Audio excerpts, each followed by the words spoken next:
En esa silla se va a sentar Jorge Pastor Azuaje, que va a ser el primer testigo de este juicio Garachico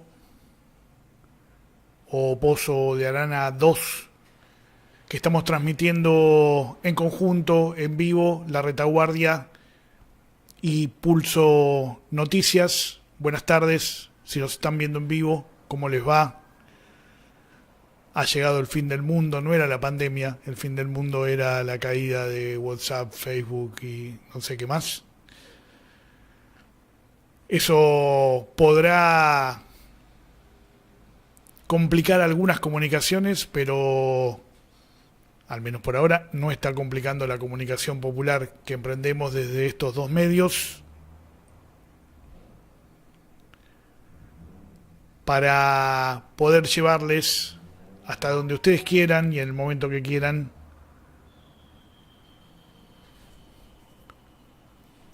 los juicios por crímenes de lesa humanidad.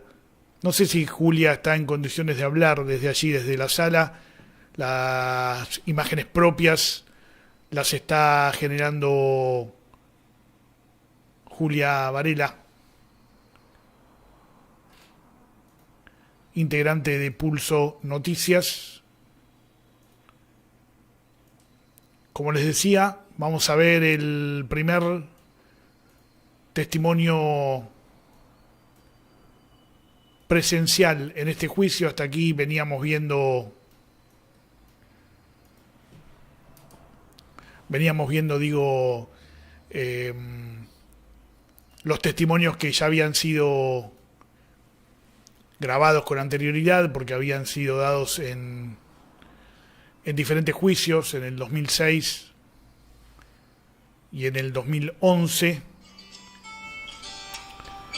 Pero ahora estamos ya con la etapa presencial de este juicio, que es semipresencial, y que nos tiene preparados, listos, dispuestos, listas y dispuestas también, para poder en vivo escuchar los testimonios de este juicio que se desprende, que es consecuencia de lo que ha sido el testimonio de Jorge Julio López en el año 2006, cuando se hizo el primer juicio por crímenes de lesa humanidad después de caídas las leyes de impunidad.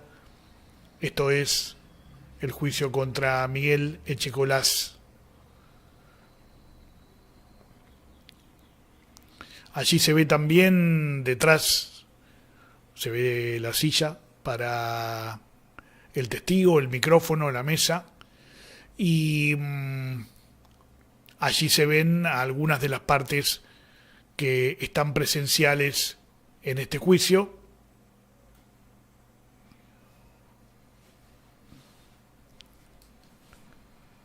Que estaba convocado para las 15, tenemos un poco de demora,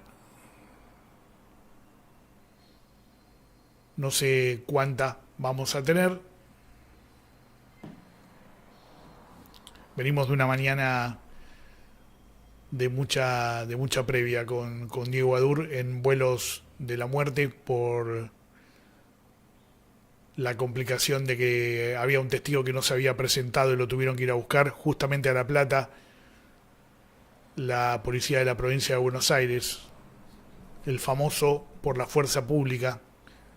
No lo encontraron en su casa, el testigo lo encontraron en su trabajo y lo obligaron a conectarse para dar testimonio sobre cómo encontraron un cuerpo tapado con una lona de carpa de playa de una de las víctimas de los vuelos de la muerte. Finalmente pudo dar ese testimonio y dar cuenta de eso. Estamos también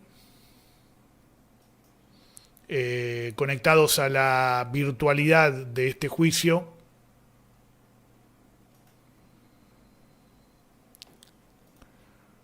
Allí vemos algunas de las personas que están conectadas a través de la virtualidad. La vemos a Guadalupe Godoy, que está en la sala, a Verónica Bogliano, representante de la Subsecretaría de Derechos Humanos de la provincia de Buenos Aires, a Gonzalo Miranda, auxiliar fiscal,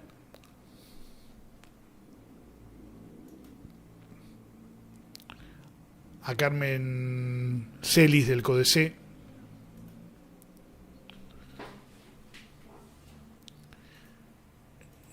y a todos estos integrantes de alguna u otra manera del juicio que todavía no han encendido sus cámaras.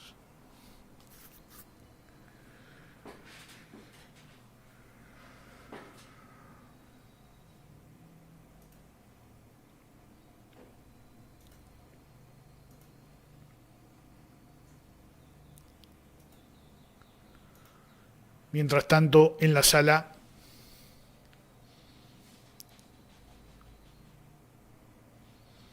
esperando por el testigo, esperando por el comienzo de la audiencia. Un juicio que se presume no debería durar mucho.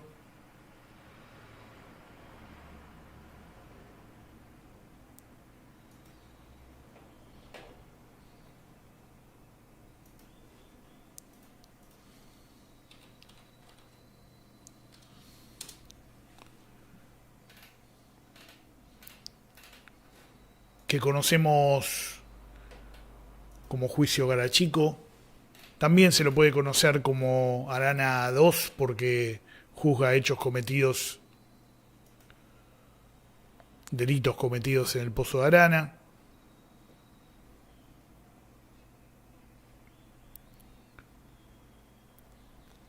Como te decía, se desprende del testimonio de Jorge Julio López.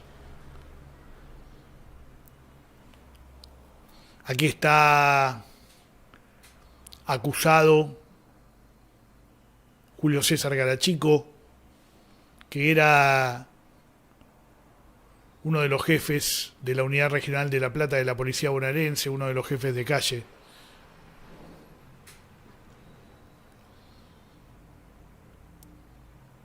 Está acusado en los casos de Patricia del Orto, de Ambrosio de Marco, que eran pareja. Estuvimos charlando el otro día en la radio, en Oral y Público, con Mariana, con la hija de ambos, de Patricia y de Ambrosio. Hermosa charla tuvimos. La pueden encontrar en Radio Cat, en Radio Cut. Y la vamos a subir pronto al diario de juicio que estamos compartiendo, La Retaguardia y Pulso Noticias.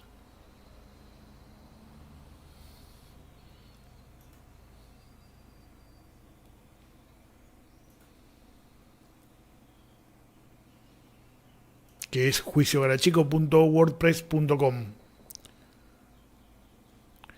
Decía Patricia del Orto, Ambrosio de Marco, Norberto Rodas, Francisco López Muntaner, Guillermo Cano, Jorge Julio López, por supuesto, y Alejandro Sánchez, por sus secuestros y por sus torturas, más los homicidios de Del Orto, de Marco y Rodas. ¿Te acordás que López dijo que vio cómo asesinaban, cómo fusilaban a Patricia y a Ambrosio en el Pozo? Buenas tardes a todos los presentes. Comienza la audiencia. Las personas que están en la sala de Zoom, damos inicio a una nueva audiencia en este juicio oral y público. Señora secretaria, le pido que informe respecto a las partes presentes. Buenas tardes a todos y todas. Bueno, le informo que el tribunal se encuentra constituido por el doctor Andrés Basso como presidente y los vocales Alejandro Moris y José Michilini en la sala de audiencias, y el cuarto juez, el doctor Jarazo, que se encuentra sumado a la plataforma Zoom. Por su parte, en el día de la fecha se encuentra a través de la plataforma Zoom el doctor Gastón Barreiro y el señor defensor Beley. También en la sala de audiencias, en este momento, por representación del Ministerio Público Fiscal, se encuentra la doctora Ana Oberlin y el señor fiscal general Gonzalo Miranda a través de la plataforma Zoom, junto con las asistentes y secretarias de la Fiscalía. Después, con respecto a las querellas particulares, se encuentra presente la doctora Guadalupe Godoy por la Liga Argentina por los Derechos del Hombre. Con respecto a la querella unificada de las Secretarías de Derechos Humanos de Nación y Provincia, se encuentra en la sala el doctor Pedro Grifo y atrás de la plataforma Zoom el doctor Facundo Adic y la doctora Verónica Bogliano. Por la querella unificada Justicia Ya se encuentra la doctora Pía Garralda en la sala de audiencias, y por la Asamblea Permanente por los Derechos Humanos, la doctora Josefina Rodrigo también en la sala de audiencias. Con respecto a los organismos de acompañamiento y contención, por el CODECET se encuentra la doctora Carmen Celis a través de la plataforma Zoom, y Melanie Torre en este momento se encuentra con el testigo en la sala de contigua, que es en la sala de testigos.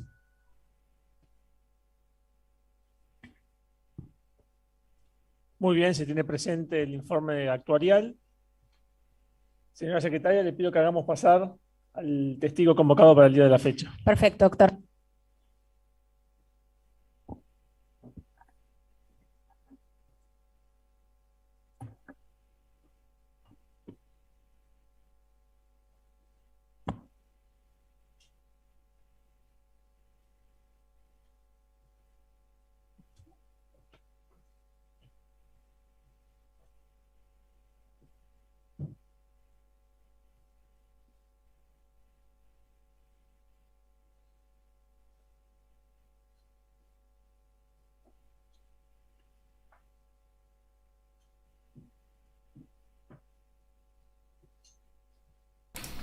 Allí se va a sentar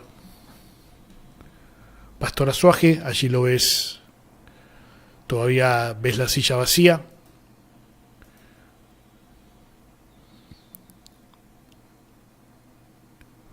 Allí están los jueces del tribunal, hoy están los tres. Morris se venía conectando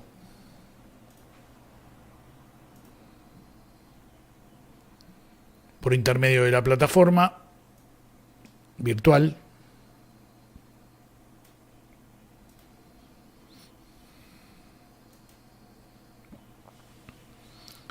Lo fueron a buscar a la sala contigua.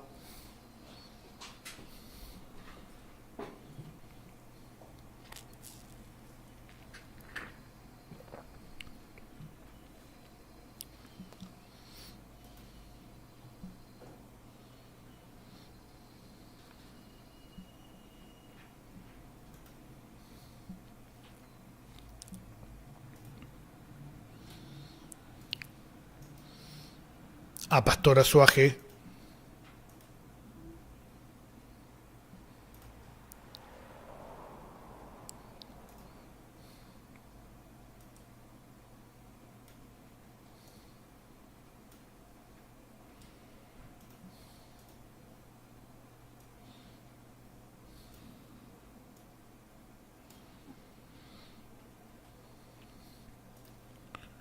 La Retaguardia y Pulso Noticias transmitiendo en vivo.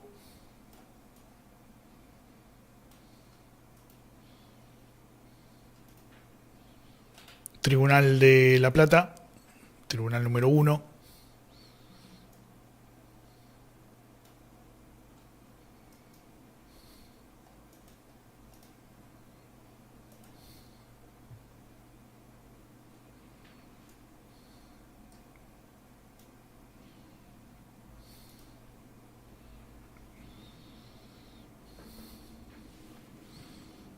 Bueno, es lejos la sala contigua, parece.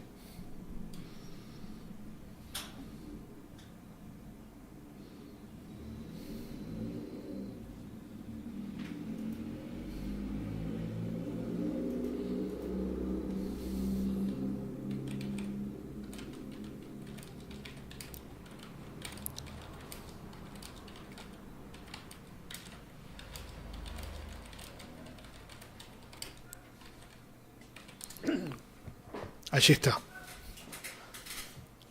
Buenas tardes, señor. Puede quitarse, estamos manteniendo la distancia sugerida por el Ministerio de Salud, así que puede quitarse el tapabocas. Señor, usted ha sido convocado para declarar como testigo en este juicio oral y público. Le hago saber que tiene la obligación de manifestarse con veracidad en todo cuanto sepa y le fuere preguntado. Si así no lo hiciera, puede incurrir en el delito de falso testimonio. Le tomo a continuación el juramento de ley. Señor, sí, póngase de pie, por favor. Señor, ¿jura usted por sus creencias o promete decir la verdad de todo cuanto sepa y se le pregunte? Siéntese y al micrófono, así queda registrado. Juro y prometo. Muy bien. Le voy a continuación a requerir sus datos personales. Dígame su nombre y apellido completo. Jorge Pastor, mi nombre, mis dos nombres. ¿Podemos acercar el micrófono? Jorge Pastor, mis dos Espere, nombres. así usted también está cómodo. Le acercamos el micrófono. Está bien. Así registramos bien el audio. Está. Póngase cómodo usted. Bueno. Sí, mis nombres son Jorge Pastor y mi apellido es Azuaje. Muy bien. ¿Nacionalidad? Argentina. ¿Dónde nació y cuándo? Aquí en La Plata, el 28 de abril de 1954. 1954, muy bien. ¿Qué tipo de estudios tiene, señor? Y bueno, terciarios, universitarios. Universitarios. Sí. ¿Qué título ostenta? Periodista y licenciado en comunicación social, porque era un plan que daba primero periodista a los 3 años y licenciado a los 5. Bien. ¿Y su trabajo, su ocupación actual? Bueno, soy empleado público y docente universitario, pero no en periodismo. Bien. Señor, respecto a las partes imputadas en esta causa, que son Julio César Garachico y Miguel Osvaldo Chicolás, le pregunto respecto a las generales de la ley si le comprenden. Esto es, si los conoce, en ese caso, ¿qué tipo de relación tiene? No los conozco en absoluto. Los he visto en el caso de Chicolás por los medios públicos, y en el caso de Garachico alguna vez vi alguna imagen, pero muy poco. Muy bien. Bueno, a continuación vamos a empezar con la declaración propiamente dicha. Su testimonio fue ofrecido por una de las querellas constituidas en estos autos, la Liga Argentina por los Derechos del Hombre. Así que le voy a dar la palabra en primer lugar a esta querella, la doctora Guadalupe Godoy, para comenzar el interrogatorio y después, eventualmente, las demás partes. Doctora Godoy, tiene la palabra. Bueno, muchas gracias. ¿Funciona? Bien, si me permiten estar así para poder... Sí, doctora, no hay ningún inconveniente. Bueno, buenas tardes, Pastor. Buenas tardes. Y gracias por estar acá. La primera pregunta que te quería hacer es, en este juicio, los casos que se trajeron a juicio son los de Norberto Rodas, Alejandro Sánchez, Patricia del Orto, Ambrosio de Marco y Jorge Julio López. Y te quería preguntar entonces, bueno, ¿cuál era, según tu conocimiento, lo que ellos tenían en común y dónde los conociste vos? Bueno, son cada uno, no son todos los casos igual, ¿no? Porque al quien primero conocí fue Ambrosio Francisco de Marco en la escuela secundaria, al ingresar al colegio secundario. Y después conocí a Norberto Rodas, a Jorge Julio López, a Alejandro Sánchez y a Patricia del Orto en ese digamos, lapso, ¿no? O sea, en ese recorrido cronológico. Así fue que los fui conociendo. O sea, no sé si sí, si nos podés contar. Que cuente cómo lo fui conociendo. O sí, con Ambrosio, con el Pato, el sobrenombre de Ambrosio, que se lo habían puesto por un supuesto parecido a un jugador de fútbol famoso de la época, que era el Pato Pastoriza, a pesar de que las características no eran muy similares, pero en el barrio le habían puesto el Pato, en el barrio de él. Y en el Pato con Ambrosio empezamos a estrechar amistad en el secundario, porque bueno, y yo yo iba a la escuela 42, de acá de La Plata, pero ingresé al Colegio Nacional, y Ambrosio, que venía de la escuela 18, con otros dos chicos, otros dos que habían sido compañeros de él, ingresó también ahí. Nos unía, digamos, nos empezó a unir. Aguarda un segundito, no sé. Está haciendo acople algún dispositivo.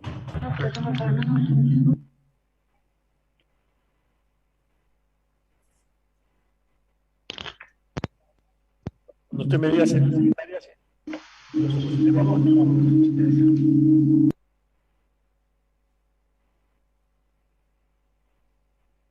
¿está solucionado? Bien. Sí, señor, puede continuar. Con Ambrosio nos unían, creo que fundamentalmente, en principio, dos cosas, ¿no? Por un lado, la pasión por el fútbol, a pesar de que él era de gimnasia y yo de estudiante, pero bueno, pero jugábamos juntos en el equipo de la división, y bueno, ese era un elemento determinante. Y después otro elemento también de mucho peso era que ahí en el Nacional yo venía de un barrio que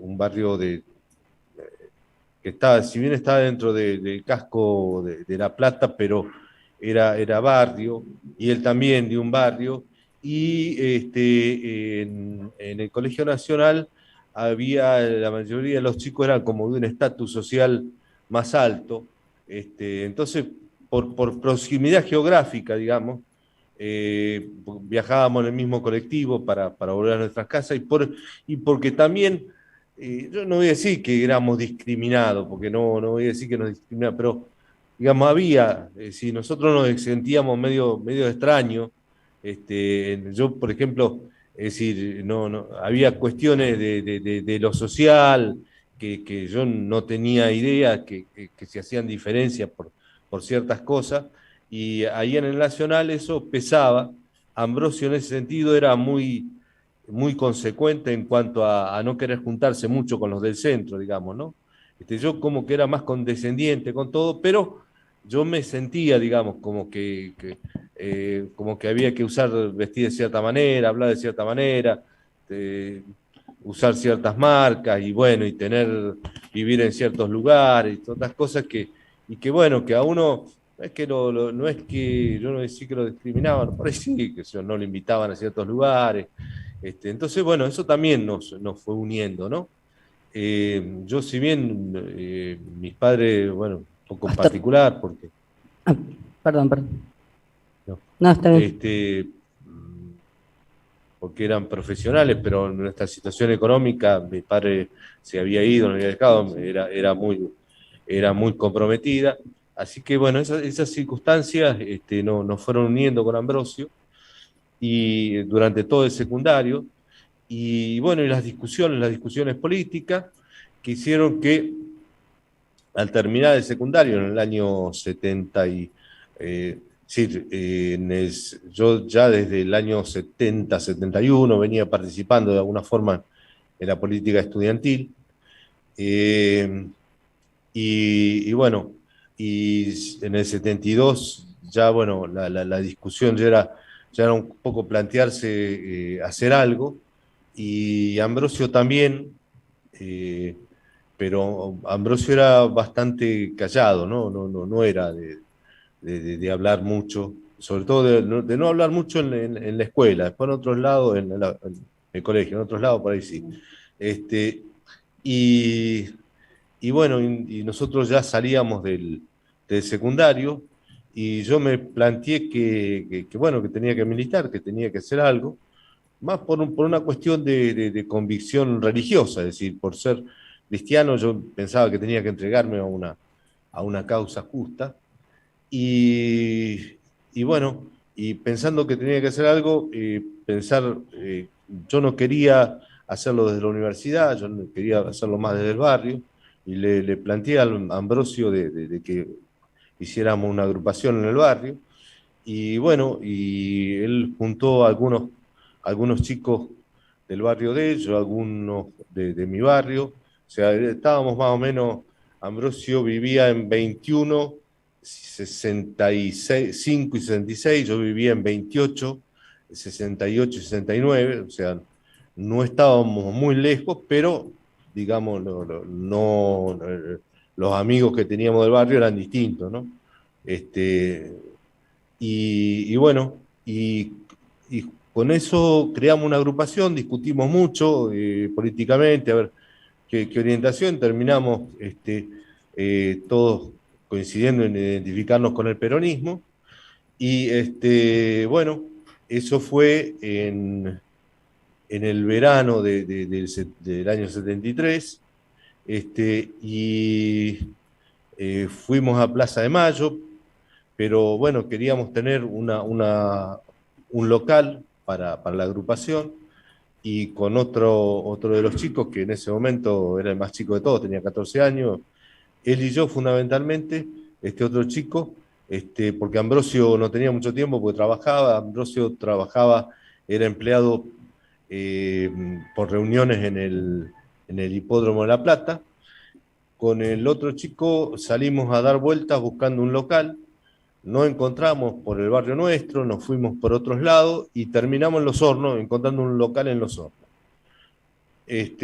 Alquilamos ese local en la calle 66, 139 y 140, y justo los días, 2 días antes del 20 de junio de 1973, y lo inauguramos ese día convocando a la movilización para ir a Ezeiza. Conseguimos un colectivo y llenamos ese colectivo y fuimos a Ezeiza, sin imaginarnos lo que nos esperaba, ¿no? Bueno, volvimos todos desparramados porque fue una masacre, fue un momento muy, muy difícil, y bueno, volvimos al barrio, volvimos a la unidad básica, y convocamos a los vecinos a una reunión, repartiendo volantes por todo el barrio. Y bueno, primero, en ese viaje a Ezeiza, en ese colectivo, ahí fue la primera vez que lo conocí a Norberto Rodas. Norberto Rodas vino con nosotros a Ezeiza, y no me lo puedo olvidar nunca porque hizo todo el recorrido esa mañana. Nosotros llegamos de madrugada, dejamos los colectivos un poco lejos de la Richeri, y caminamos varios kilómetros, y Norberto Rodas caminó toda la mañana con un cartel de Perón. Era un hombre que también de hablar poco, ¿no? Y yo, bueno, de Norberto Rodas sí bueno, después puedo hablar de él, ¿no? Lo que me acuerdo. Norberto Rodas, bueno, vino con nosotros, fue uno de los que fueron ese día. Algunos después siguieron viniendo a la unidad básica, a ese local que se convirtió en unidad básica, y otros dejaron de venir, ¿no? Un poco asustados por lo que había pasado. Pero, como les decía, convocamos a una reunión a los vecinos del barrio repartiendo volantes, y una de las personas que vino fue Jorge Julio López.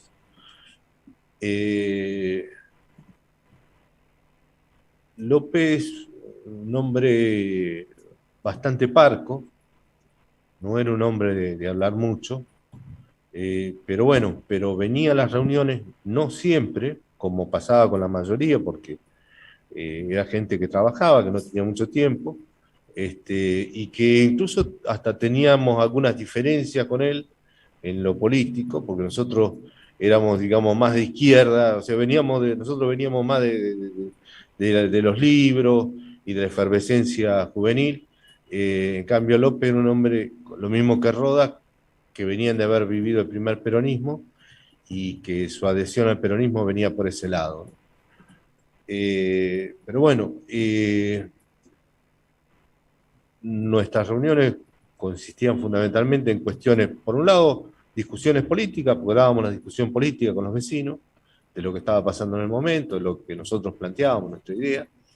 Por otro lado, de las cuestiones de la necesidad del barrio, ¿no? Proponer y hacer cosas en función de del barrio, es decir, veredas, saqueo, una cantidad de cosas más, ¿no? Y en esas cosas sí, tanto López como Roda participaban siempre, y recorriendo el barrio un día fue que lo conocimos a Alejandro Sánchez, otro de las personas que venía a la unidad básica desde el principio fue un señor Maximino Ferreira, que lo volví a ver en el año 84, 85, después nunca más supe de él, se había ido a vivir a Berazategui, y su hermana Lila Ferreira. Alejandro Sánchez vivía enfrente de la casa de ellos. Y este señor, estos hermanos, Ferreira, tenían una casilla de madera muy grande y nos ofrecieron esa casilla para mudar ahí la unidad básica, que estaba en 68 y 142, enfrente de la casa de Alejandro Sánchez. Ellos se quedaron viviendo en la parte de atrás de la casilla y nos dejaron la parte de adelante de la casilla para la unidad básica. Esa unidad básica al lado esa casilla al lado estaba en una esquina, pero para el lado de adentro, por el lado de la 142, tenía un terreno baldío con una arboleda muy grande. Y ahí, bueno, fue donde desarrollamos la mayor parte de la actividad política y social de la unidad básica, con la participación, bueno, tanto de Rodas como de una gran cantidad de vecinos del barrio, ¿no? que participaban de nuestras actividades. Y fuimos estrechando relaciones también con ellos, particularmente con Alejandro Sánchez y con Norberto Rodas, ¿no? Norberto Rodas ha venido una historia, su padre en Paraguay había sido perseguido político, pero se había venido él acá a la Argentina y siempre se acordaba, Rodas era de profesión pintor, de brocha gorda, ¿no? Y hablaba, digamos, tenía algunas particularidades hablando, tenía una voz muy aguda, pero aparte era un poco desconcertante para hablar porque cambiaba de tema sin transición, entonces pero muy, muy claro en lo que quería, y él recortaba mucho del peronismo, la felicidad los días de felicidad que había sentido y cómo podía a veces ir a comer una picada a la pizzería Salute, que era una pizzería que estaba acá en el centro, ¿no? Pero Rodas era un hombre muy, muy consecuente y muy trabajador, que estaba siempre en las actividades con nosotros. Y Alejandro, bueno, por su aspecto parecía, porque tenía pelo largo, bigote, así, un hombre rudo, sin embargo era un hombre un santo, ¿no? de bondad.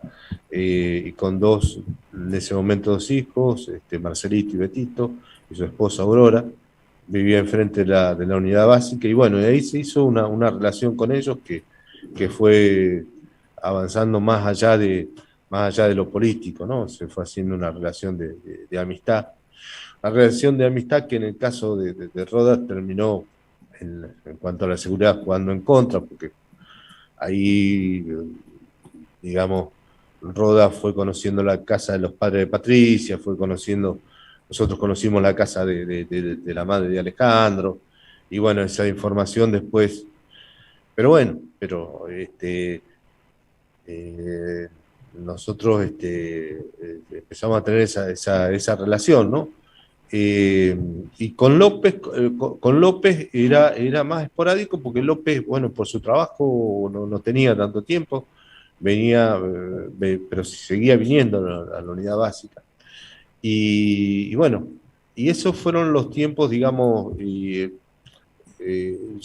estuve desde el 73 hasta mediados 74 ahí, cuando yo paso a militar en otro barrio, pero por esta relación personal que tenía con ellos, seguí siempre en contacto con ellos, con Ambrosio y con Patricia, porque después se suman, nosotros queríamos trabajar con las mujeres. Había una compañera que estaba con nosotros, pero no tenía mucha llegada a las mujeres del barrio, entonces necesitábamos una chica que venía a trabajar con nosotros y les pedimos a los compañeros de la UES si había alguna chica que quisiera trabajar en el barrio, quisieron venir dos, y entre ellas vino Patricia del Horto. Bueno, y Patricia, entre Patricia y Ambrosio se fue dando una relación de amor entre los años 74 y 75, que tardó o sea, Ambrosio tardó en declarar, era toda una historia porque todos sabíamos que los dos querían estar juntos, pero Ambrosio no se decidía y bueno, entonces lo presionábamos a Ambrosio, bueno, decidiste hasta que se decidió y bueno, y se terminaron casando.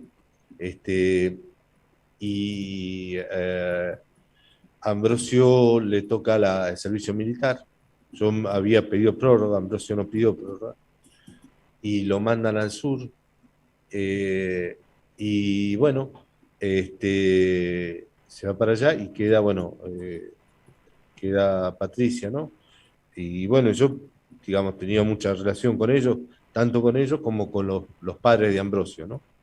Y esa relación, digamos, a pesar de yo ya no estar políticamente militando en ese lugar, seguía teniendo relación primero con Ambrosio y con Patricia, por un lado, al punto de que yo en algún momento me quedé en el departamento que era de los padres, el departamento que tenían los padres de Patricia.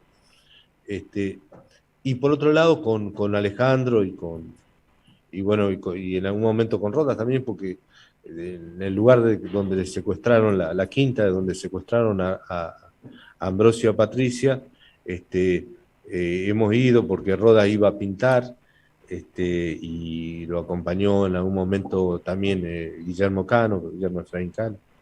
Y bueno, yo he ido también, o sea que nos hemos encontrado ahí, en la quinta. Y seguí manteniendo esa relación con ellos, ¿no? Te interrumpo sí, un segundito. sí. ¿Cómo se llamaba la unidad básica? Juan Pablo Maestre.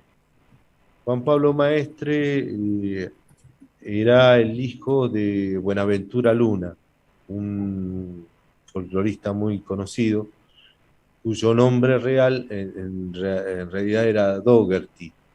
Su apellido real de Buenaventura Luna era Dougherty, pero se casó con una mujer de apellido, no se casó, estaba casado con otra mujer y se juntó con una mujer de apellido Maestre, y como no quiso divorciarse, Juan Maestre tuvo el nombre, el apellido de la madre. Y Maestre, es una de las paradojas, estaba casado con Mirta Misetich, que fue secuestrada y en el año 71 y permanece desaparecida.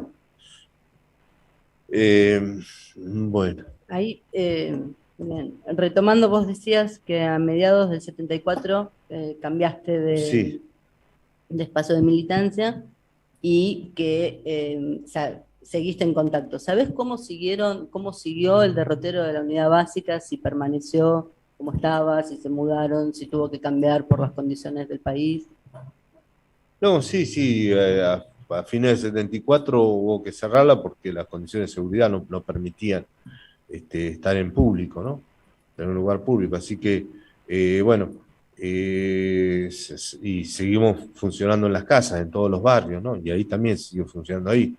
Yo después, digamos, del funcionamiento de la unidad básica, sí, en esas condiciones, incluso antes tampoco, porque yo ya no participaba ahí en ese espacio, así que no recuerdo, no recuerdo ni siquiera de los lugares donde estaba yo, así que no recuerdo bien cómo se desenvolvía la actividad. Sí sé que se siguió desenvolviendo hasta el momento del primer secuestro de todos, ¿no? Y de ese momento de los secuestros, ¿qué recordás? ¿Cómo te enteraste? Si te acordás. Sí, yo no puedo recordar cómo fue que yo me enteré de la primera redada que hubo en el barrio, en la que se llevan, además de López, a Rodas, a Cano, y a otras personas más, a una señora muy mayor, de nombre Dina, a la Dina. sobrina Dina. Dina. Digna, perdón, no, Digna, perdón, Digna, Digna. no, Dina no, Dina mi ex esposa. Digna, a la sobrina Lía, al hijo de la sobrina, que era un chico de 12 años más o menos, Marcelito, a un señor Mano de ahí, a Héctor Álvarez, que era otro vecino que venía a veces a la unidad básica, que era ceramista, y bueno, y a estas otras, a López, a Roda, y no a Sánchez, una cosa extraña. Y yo me enteré de eso y fui a avisarle a Sánchez que se tenía que ir. Y Sánchez en su momento no era consciente del riesgo que estaba corriendo, porque decía que tenía fiaca, que para irse, que había llegado a trabajar, y me preguntó si tenía plata, yo que quería irse en un taxi, y por suerte yo tenía la plata, le pude dar y convencerlo de que se fuera, ¿no? Y a los pocos días sí, lo fueron a buscar ahí a la casa donde vivía, ahí enfrente de la unidad básica, y como no lo encontraron, la casa era parte de una casilla de madera y parte de material, y la quemaron. Se la quemaron. Después fuimos con la que era mi esposa en ese momento, fuimos a la casa de la madre a hablar con Alejandro, y bueno, creo que Alejandro tampoco era totalmente consciente del riesgo que corría, ¿no? Bueno, yo no sé, a ver, porque yo no quiero extenderme demasiado, tampoco no los quiero cansar, no los quiero aburrir, pero todo lo que quieran saber... No, quédese No, no. tranquilo, la querella le va a ir haciendo preguntas, entiendo que ahora cada vez más puntuales, pero usted empezó de alguna manera una respuesta de contexto, fue la que realizó, así que, doctora, tiene la palabra. Sí. Vuelvo un poquito para atrás, Pastor, en esto que decías de las personas que fueron secuestradas también, junto con los que habíamos mencionado al principio. De estas personas, la viejita Digna, Lía, Marcelito, Mano, Héctor Álvarez, ¿también participaban de la unidad básica o eran del barrio? No, participaban. También participaban. Bien. Bueno, en cuanto a esta etapa donde supiste de los secuestros, después, ¿cuándo volvés a tener noticias sobre lo que había sucedido? ¿Qué había sucedido con estas personas? No, es decir, primero, digamos, después me entero unos días después que es lo que había pasado con Ambrosio y con Patricia, porque fue posterior, o sea, primero fue cuando lo llevan a Rodas y a López y a todos los demás, ¿no? Eso. Después, Ambrosio y Patricia, de allá de Villa Elisa, y después Sánchez, que lo de Sánchez me enteré posteriormente, unos días después, no, incluso sin mucha claridad. Unos cuantos días después lo que había pasado. Con lo de Ambrosio me enteré casi enseguida, pero lo de Sánchez me enteré un tiempo después, lo que había pasado. Bueno, y eso fue lo último que supe, lo último que supe, que sabíamos todo de eso, o sea, nadie sabía más nada, ¿no? de eso, o sea, yo en aquel momento circulaba alguna cosa así, pero muy que como que podían estar en cuatrerismo, pero no era uno, no sé por qué, digamos, si estaba desinformación, pero no se compartía con los militantes, digamos, en ningún nivel de organización estaba esa información, pero no se compartía, ¿no? Entonces, realmente no sabíamos qué estaba pasando, o sea, sabíamos que estaba pasando, pero sí sabíamos que no había esperanza, que la única salida era la muerte. O sea que ya lo dábamos por muerto, no sabíamos cómo, pero sabíamos que no había posibilidad de salvación. Estamos hablando de finales del 76. Claro, por eso. claro. Y te pregunto, ¿cuándo volvés a encontrarte con López? Bueno, con López me vuelvo a encontrar. Yo en una fecha que no puedo establecer, entre el año mediados, fines del 86 y el 89, en una circunstancia muy particular porque yo me había separado, pero iba siempre a la casa de donde vivían mis hijos, con mi ex esposa, que estaba pegada a la casa de mi suegro. Mi suegro, que era muy más bien antiperonista, ¿no? Un hombre muy estricto, pero yo iba siempre, y una tarde cuando voy a visitarlo, me lo encuentro a López, que está agachado al lado de la puerta haciendo una reparación de albañilería. Bueno, la sorpresa entre los dos, ¿no? La circunstancia, y me entero, algo que no me imaginaba yo, ni él tampoco, que él había trabajado en muchas obras con mi suegro.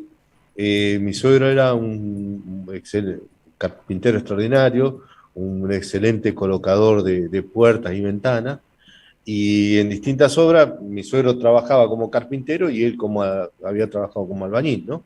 Y bueno, y se tenían confianza, entonces mi suegro le había pedido que fuera a hacer unos arreglos ahí a la casa, pero sin imaginarse ninguno de los dos esa relación, ni yo tampoco. Bueno, y ahí entonces nos encontramos en eso, y ahí, bueno,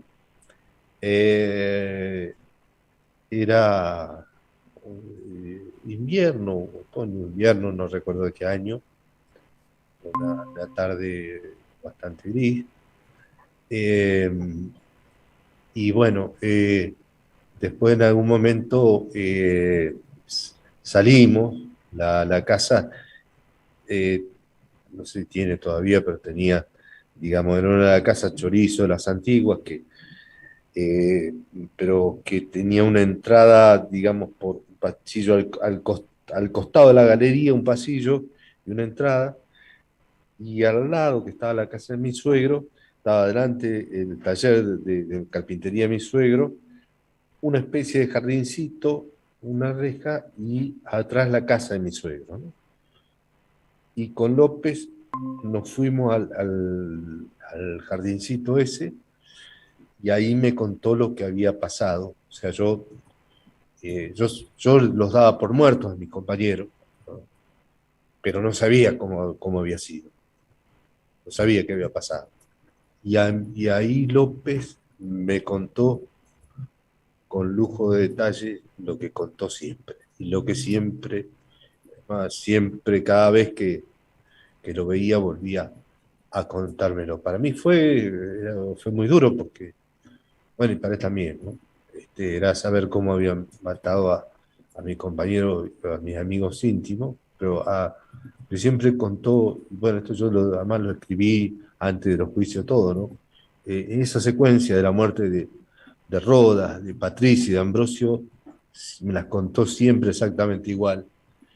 Y él después también, él dice, eso lo pudo ver por abajo de la puerta, por una hendidura de la puerta de la celda donde estaba, y me mostró a mí, que me dijo que me lo iba a dar, después, claro, el pullover con que a él lo habían vendado, que era un pullover de trama ancha, y que por ser de trama ancha le permitió a él ver a través de ese pullover cuando lo estaban llevando, ¿no?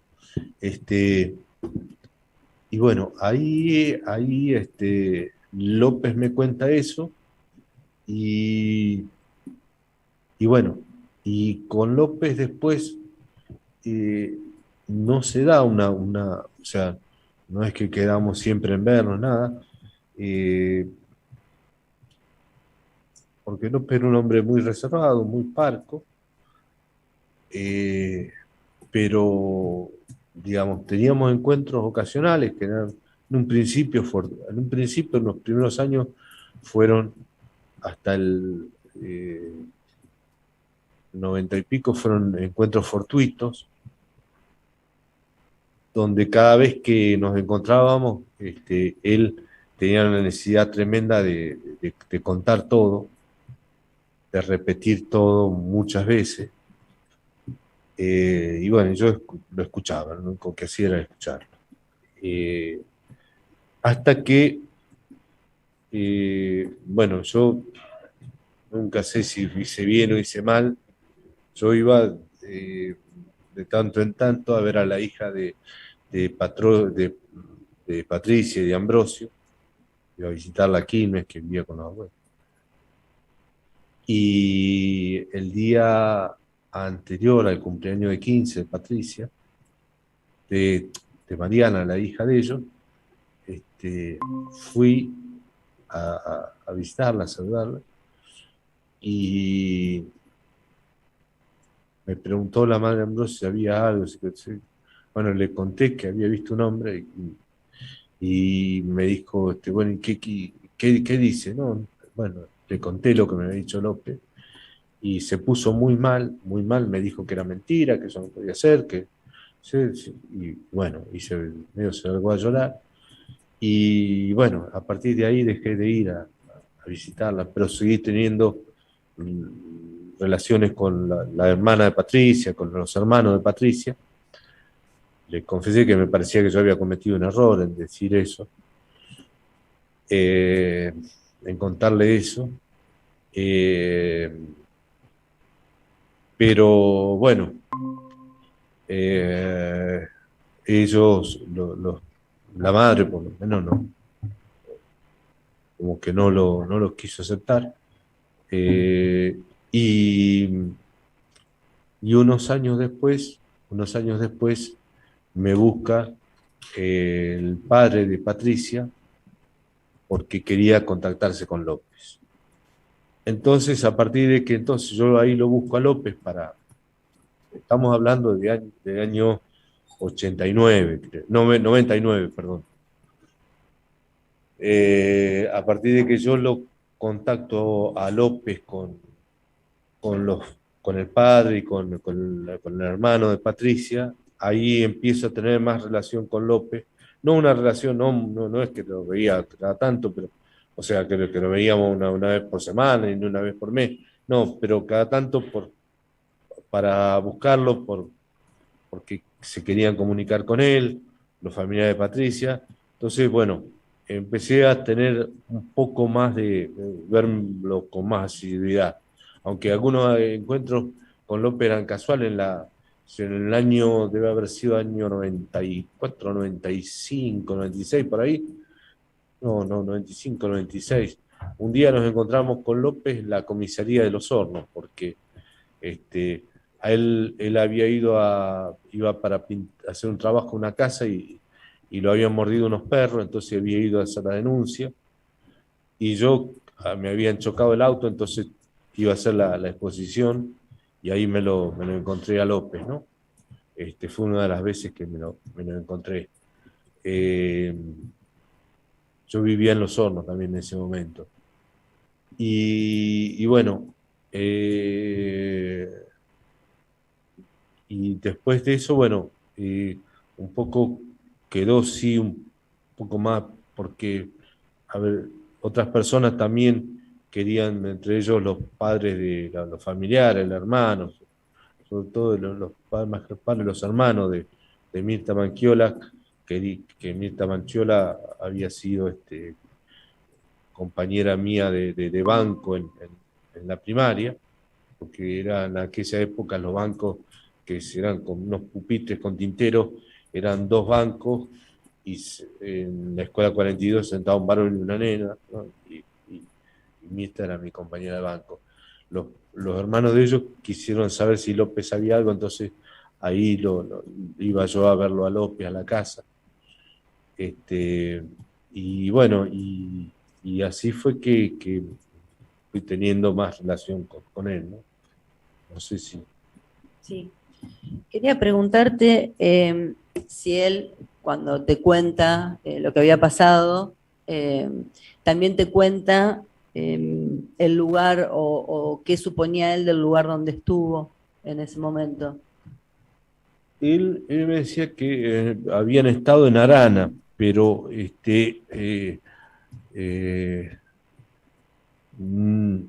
no, digamos, no me describía demasiado, porque el tema es que él, digamos, él hablaba de eso y hablaba de los hechos. Ahora no se expandía mucho más, porque yo no le preguntaba nada, o sea, yo lo escuchaba. Entiendo. Él tenía mucha necesidad de hablar y yo lo que hacía era escuchar. Yo lo escuchaba porque yo me sentía con la obligación de escucharlo, porque en realidad, digamos, yo sentía que antes que ellos hubiese sido más justo que me hubiese pasado a mí y no a ellos.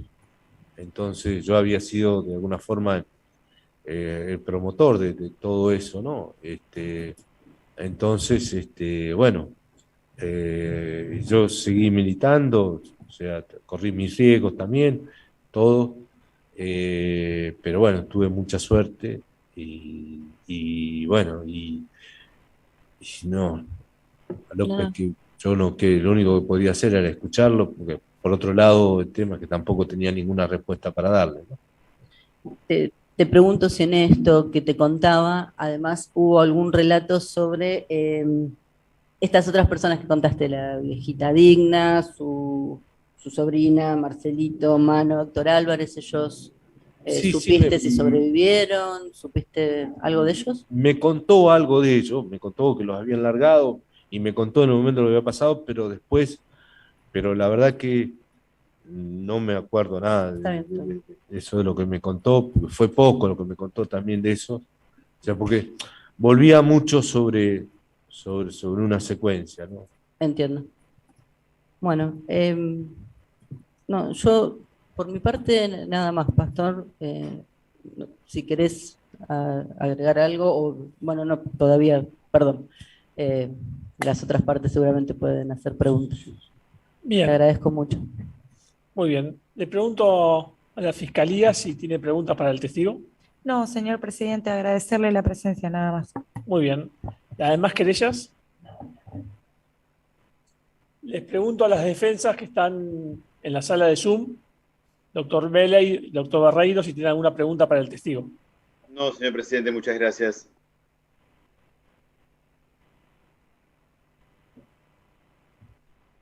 Doctor Beley. Ninguna, señor presidente. Muy bien, doctor, no le había entendido bien, disculpe. Bueno. Bueno, señor, de esta manera su testimonio concluido. En nombre del tribunal le agradecemos expresamente que haya comparecido a esta audiencia, con lo cual ya puede retirarse.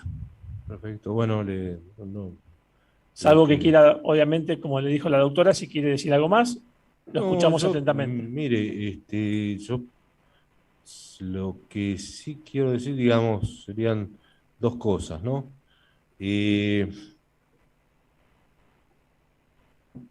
Yo, respecto, aunque pueda parecer extraño, yo de Checolás, el señor Checolás, creo que es un monstruo, pero me da más lástima casi que ya que odio, ¿no? Me parece muy triste, digamos, cómo ha desperdiciado su vida de esa forma, ¿no? Sí creo que el caso de Garrachico es distinto.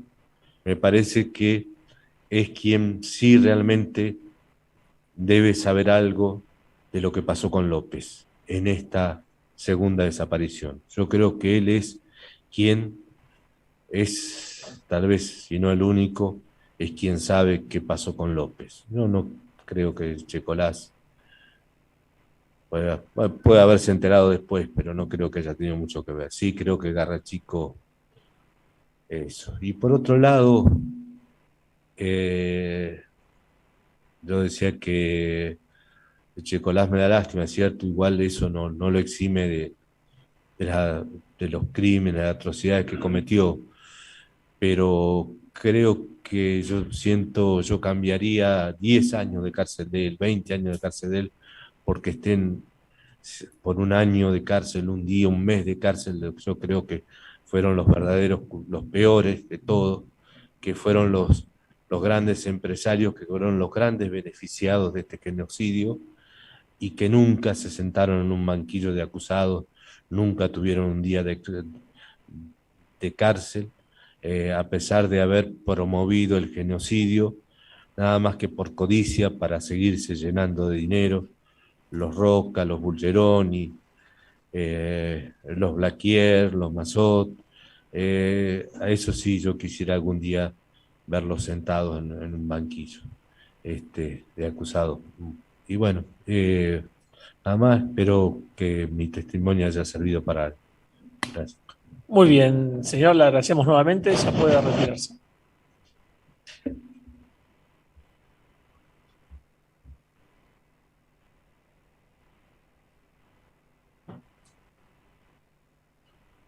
Bien, siendo esta la única declaración que estaba prevista para el día de la fecha, el tribunal dispone un acuerdo intermedio hasta el día 18 de octubre. Señor presidente. Sí, doctora. Desde nuestra querella queríamos manifestar la necesidad de poder contar con un cronograma de audiencias concreto, de acuerdo a lo resuelto en la audiencia preliminar. Entendemos que las modificaciones que sufrió la audiencia de hoy son de carácter excepcional, pero pretendemos que no se convierta en una regla, es decir, podemos entender las problemáticas planteadas por el tribunal, pero el haber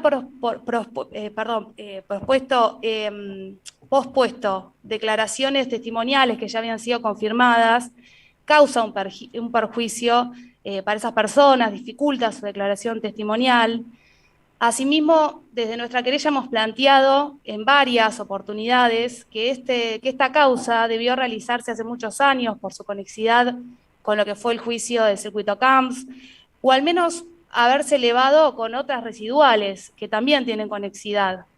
Es decir, los hechos que involucran este debate ocurrieron hace 45 años y eso tiene como consecuencia que las primeras audiencias de este debate hayamos tenido que proyectar declaraciones testimoniales de compañeros y compañeras que no llegaron con vida a este debate. Y también ocurre lo que nuestra compañera Nilda Loy llamaba la impunidad biológica, es decir, también los imputados fallecen antes de ser juzgados. Con lo cual solicitamos que puedan evitarse las dilaciones en este debate y bueno, contar con un cronograma concreto, acordado con tiempo para que también los equipos de acompañamiento puedan desarrollar el enorme trabajo que realizan para que los y las testigos que puedan declarar en las mejores condiciones, tratando de evitar de la mayor manera posible la revictimización. Bien, se tiene presente. Sí. Doctora. Gracias. Agregar además, adherir a lo que planteó la querella de Justicia Ya, agregara también que más allá de que este juicio se está llevando adelante con las particularidades de la pandemia, de este contexto y demás, que no se desnaturalice, digamos, los principios del proceso, que seamos notificadas las partes en la medida de lo posible en la audiencia y si no por cédula, independientemente de la notificación que se tenga que hacer a los equipos de acompañamiento, porque por supuesto corresponde que estén enterados, pero también entendemos que jugamos roles distintos y que nos parece que si hay algo que informarse acá en la audiencia para también tener la oportunidad de responder en el momento, en el caso que sea, o de adherir o de consensuar. Eso por respeto también al trabajo y a la interdisciplina que nos toca en juicios de esta naturaleza entre los equipos de psicólogas y el rol de los abogados y las abogadas. Muchas gracias. Muy bien, también doctora lo tengo presente. Cada vez que el tribunal... Doctora. Sí, no, en el mismo sentido y para acompañar, teniendo en cuenta que hicimos una presentación conjunta por escrito durante el fin de la semana pasada, agregar a esa presentación las consideraciones que hace el informe de riesgo que entregó el llamado antes Programa Verdad y Justicia, que precisamente hace consideraciones específicas sobre este juicio en particular y sobre algunos de los testigos de los cuales se alteró el cronograma específicamente. Gracias. Presidente, sí, disculpe. En el mismo sentido, también adherir al planteo, lo hicimos por escrito y reiteramos acá el apoyo porque tiene total sentido y coherencia el planteo que están haciendo las partes acusadoras. Bien. Señor presidente. Así le iba a decir, ¿alguna parte más? Así escuchamos. Claro, en el mismo sentido adhiero a la solicitud efectuada por las colegas en base a las consideraciones que hicieron ellas y que también presentamos en el escrito correspondiente. Muy bien, lo tengo presente por presidencia, sin perjuicio de lo cual aclaro que esta última reprogramación que hubo respecto a la cantidad de testigos que iban a ser convocados para el día de la fecha fue a título excepcional y siempre el tribunal, cada vez que pasa un cuarto intermedio, anuncia cuándo va a ser la nueva, cuándo se va a llevar adelante la nueva audiencia y cuáles son los testigos que van a ser citados, o en las audiencias anteriores los testimonios cuya reproducción fílmica se iba a realizar en la audiencia, justamente para que las partes puedan saber con antelación qué pruebas se va a producir en la audiencia siguiente. Dicho esto, pasamos un cuarto intermedio hasta el próximo 18 de octubre a las 16:30 horas, audiencia en la cual se escuchará al resto de estos 3 testigos que teníamos previstos para el día de hoy. Me estoy refiriendo a los señores Rufino Almeida y Gustavo Calotti. Que tengan todos muy buenas tardes.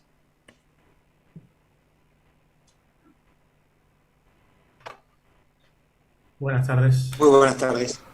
Bueno, final Buenas tardes a todos y todos. de la audiencia de la jornada de hoy. Recording Hemos stopped. terminado esta audiencia, se levantan los jueces, se van de la sala presencial, la retaguardia y Pulso Noticias transmitiendo en vivo. Sumamos a Ramiro Laterza, que ya está con nosotros desde Pulso Noticias. Y bueno, y está Julia Varela, que ya nos ha traído las imágenes desde la sala de audiencia. ¿Cómo va, Ramiro? Bien, buenas tardes. Disculpen la llegada tarde. Bueno, tiene que ver con esto que comentaban las querellas recién, ¿no? De cómo se informan los horarios y los testigos del juicio. Disculpen la tardanza, en este momento estoy en casa. Está muy bien. Y Julia, a ver si podemos escucharte ahora desde la sala de audiencias. Ahí tenemos algunas imágenes. Ahí está, ahí te vemos perfecto. Acá estoy. Sí. ¿Cómo Hola, va? compañeros. Bueno, ¿Cómo andan? ¿cómo se vivió el testimonio de Pastor Azuaje allí en la sala? Tremendo testimonio en el repaso de toda la historia de militancia de ese grupo, ¿no? Sí, tremendo testimonio y además cruzado por esta, semipresencialidad, el cambio de horario y además, la dificultad que estamos atravesando todos con la tecnología al día de hoy. Así que fue como, estaba bastante tensionada la sala de audiencia. Y bueno, y ahora 16:30 horas. De hecho, están por empezar otro juicio, así que yo me tengo que ir de acá. Bueno, te acompañamos en tu salida. Esto es ¿Puede ser? tipo cama caliente. Sí, por supuesto. Te acompañamos en la salida de la sala de audiencias, en la que va a seguir otro juicio. Mientras tanto, Ramiro, contanos un poco tu mirada sobre el testimonio que acabamos de escuchar. Bien, pude escuchar un poco la primera parte y la parte final. Y la verdad que sí, como decía Juli, estuvo interesante. Como Pulso habíamos hecho algunas entrevistas con Pastor Azuaje, donde y están muy interesantes. Y su cierre, digamos, estuvo muy interesante cuando le terminaron las preguntas y él un poco habló sobre qué lo considera un monstruo de Checolás, pero dijo Garachico es el que tiene que saber qué hicieron con López. Me pareció muy importante eso. Y también toda esa primera parte que escuché de cómo lo conoció a Ambrosio, el Pato Di Marco, y un poco también conocer la historia de militancia, ¿no? de estas personas que militaban en la Ramón Mestre, en Los Hornos, también me pareció muy interesante. Sí, periodísticamente la el punto del día a destacar es esto. Pastor Azuaje acaba de decir que Julio César Carachico tiene que saber algo sobre Jorge Julio López, interpela de alguna manera a la justicia que no investiga y que solo busca a López en los meses de septiembre de cada año. Hoy contaba la mañana, estamos asistiendo otra vez a la noticia de que lo están buscando ahora en las tumbas NN del cementerio de La Plata. Solo en septiembre lo buscan a Jorge Julio López y allí acaba de dar un indicio, ahí tienen para investigar, ¿no? Un sobreviviente que está diciendo que Julio César Carachico tiene que saber algo sobre qué pasó con Jorge Julio López en su segunda desaparición. Que sabe sobre la primera ya lo sabemos y por eso está siendo juzgado ante este tribunal, pero quizás debiera estar siendo juzgado también por la segunda, ¿no? Sí, totalmente. De hecho, nada, dio todos los indicios y además, nada, responsabilizó también a esta parte que poco se nombra, ¿no? De los responsables ideológicos de este genocidio, que son la pata empresarial, la pata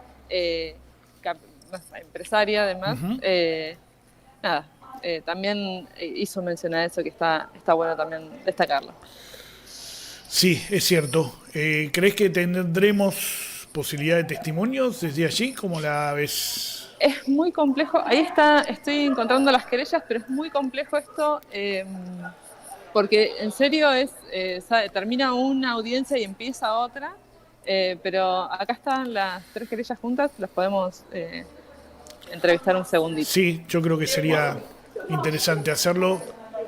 Un segundo. Sobre todo teniendo en cuenta que, bueno, que como bien dijeron, por si no se entendió, lo intentamos explicar por qué el enojo o el reclamo, digamos, de las querellas en la última parte, porque el de hoy, el que acabamos de ver, no era el único testimonio de la jornada, terminó siendo el último, pero no el único, pero no era el único. Y eso tiene que ver con que por horarios del tribunal no se podía seguir con la audiencia.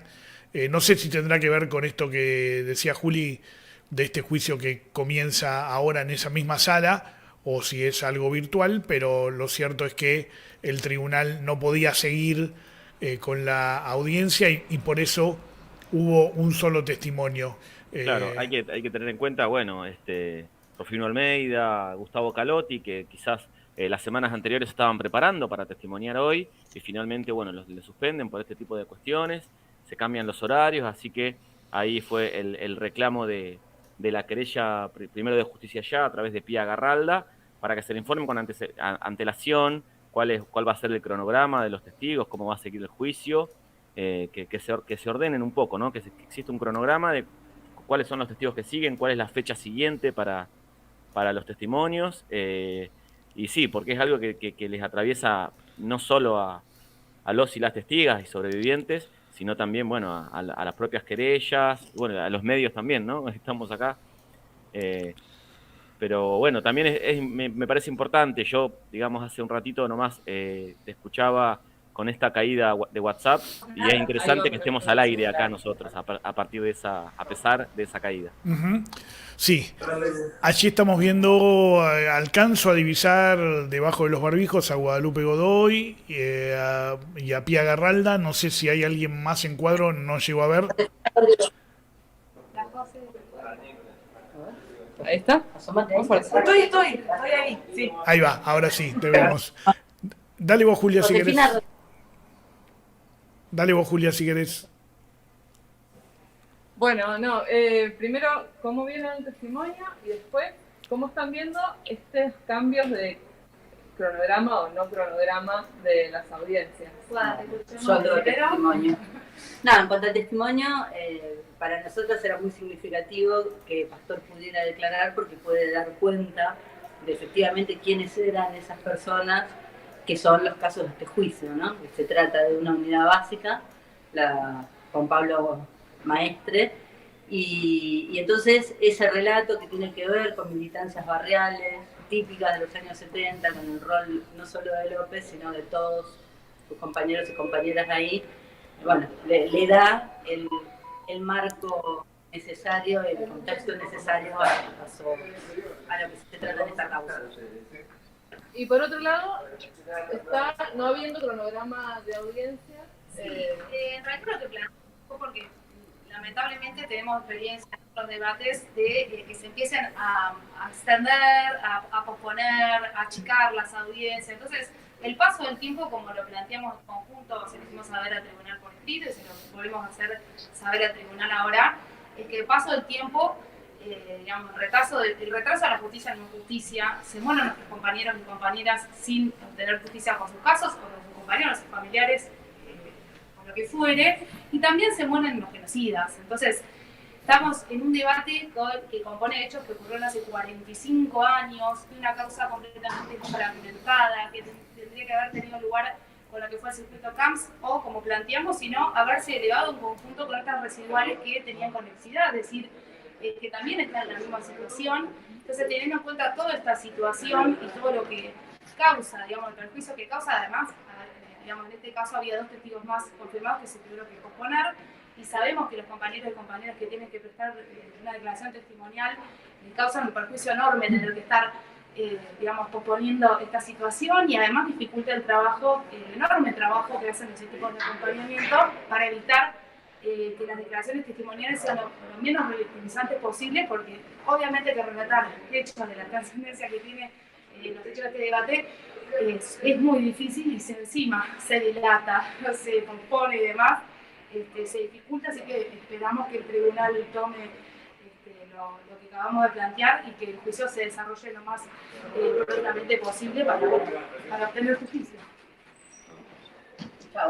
Sí, además agregar que como querellantes hemos tenido siempre el rol histórico de no permitir que la justicia lleve adelante estos juicios de cualquier manera, que son procesos penales con la formalidad, porque así hemos decidido que se juzgue el genocidio en la Argentina. Entonces, bueno, que se haga de esa manera seriamente, nos podemos adaptar, la pandemia nos ha cambiado un poco los esquemas, pero bueno, vamos a exigir que sea de una manera seria, por supuesto, y respetuosa, sobre todo de las víctimas, que como decimos, el tiempo no solo pasa en sentido biológico, como dice Pía, sino en la afectación. A 45 años, decir no, un día no, 15 días después, tiene una afectación concreta, y bueno, eso estamos acá, entre otras cosas, para hacer valer eso también.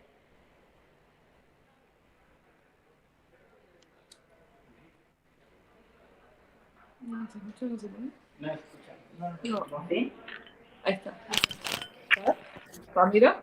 Yo no te escucho, Fer, está silenciado. Bueno, ahora sí. Ahí está. Agradecer muchísimo a las compañeras. Ahora sí me escuchan, ¿no? Una pregunta más quería hacerle a quien quiera de las tres, o a las tres, que tiene que ver con que nosotros recién comentábamos como un dato no menor, digamos, lo que acaba de decir en la última parte Pastor Azuaje sobre que Garachico tiene que saber algo sobre la segunda desaparición de López. Estamos ya en octubre, nosotros no somos como la justicia que solo habla de López y lo busca en septiembre, así que en octubre podemos hablar de López también, y por eso les quería consultar esto. ¿Qué relevancia le dan a lo que ha comentado, ¿no? Es que, a ver, Pastor tuvo un rol muy activo en los primeros días de la segunda desaparición de López. Bueno, los que salimos a buscarlo, sus compañeros, sus amistades y su familia, ¿no? Hubo un par de días ahí que era muy difícil, además, para el resto asimilar lo que estaba sucediendo. Y el rol de Garachico apareció, fue una de las líneas de investigación que tuvimos siempre y que demandamos siempre, que es la que tiene que ver con los policías que López mencionaba en su declaración.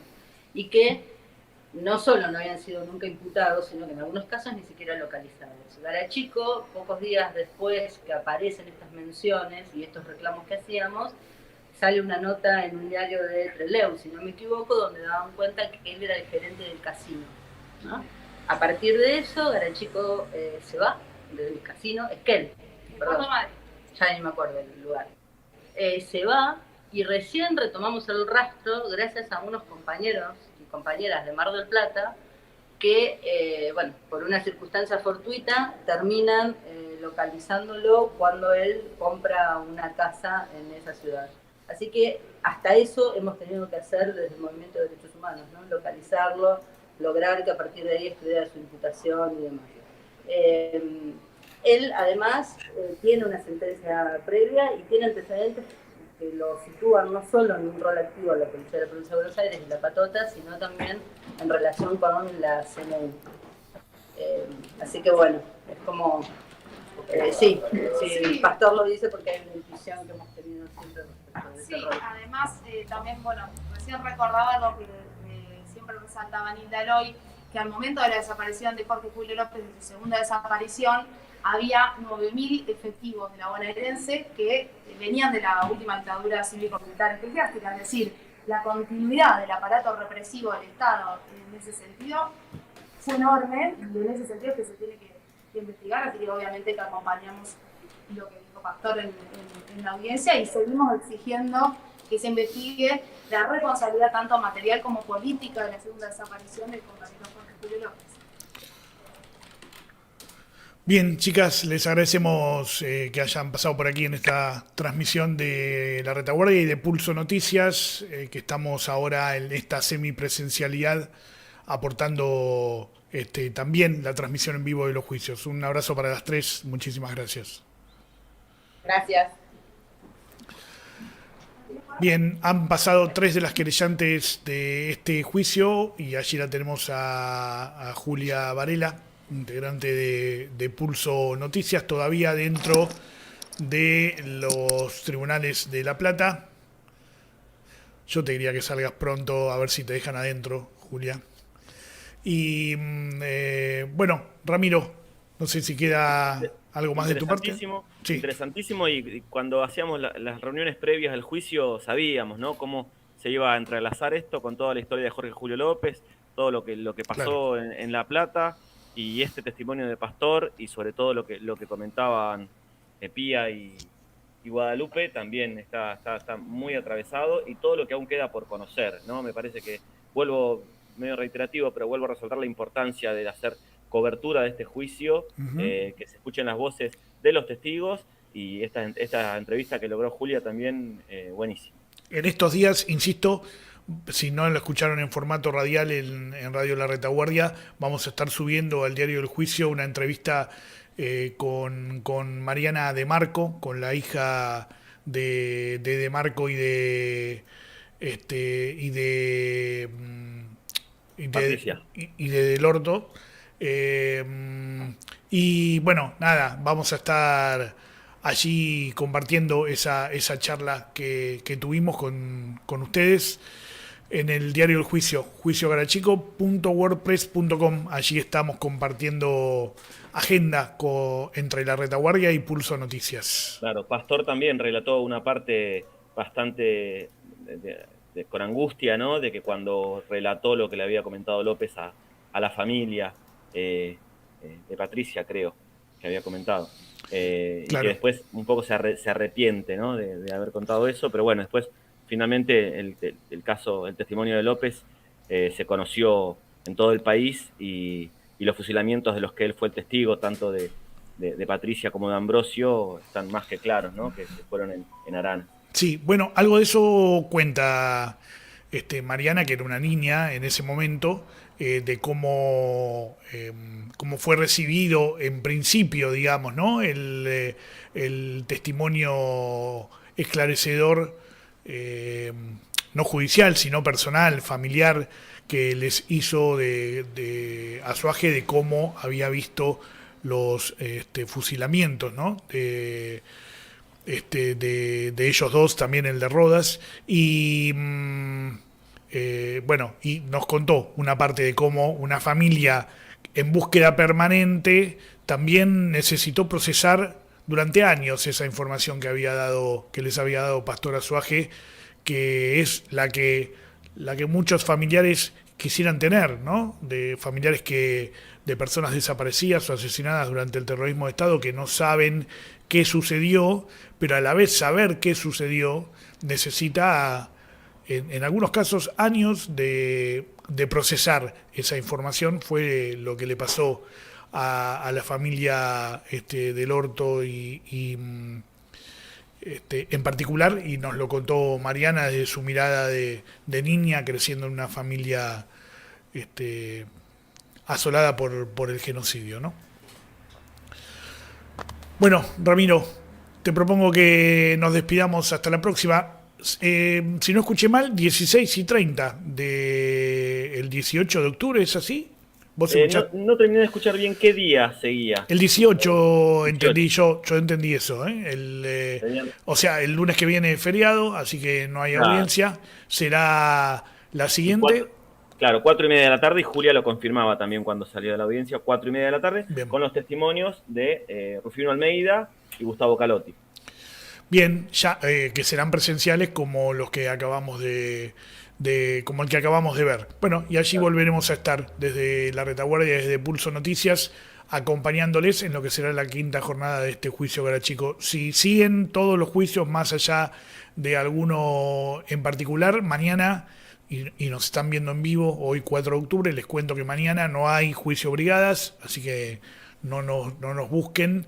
El miércoles sigue el alegato de Gabriela Sosti en la megacausa Campo de Mayo. Desde las 10 de la mañana vamos a estar allí, y el viernes desde las 8:30, todo esto en el canal de YouTube de la Retaguardia, vamos a estar transmitiendo en vivo el cierre del alegato del fiscal Alejandro Alagia y de Agustín Manela, auxiliar fiscal, en la causa Vesubio 3. Eso es lo que nos queda de juicios en vivo durante la semana. Nos encontramos en el diario del juicio, Rama, ¿te parece? Así es, gracias por todo. Hasta luego, hasta pronto. Un abrazo. Gracias.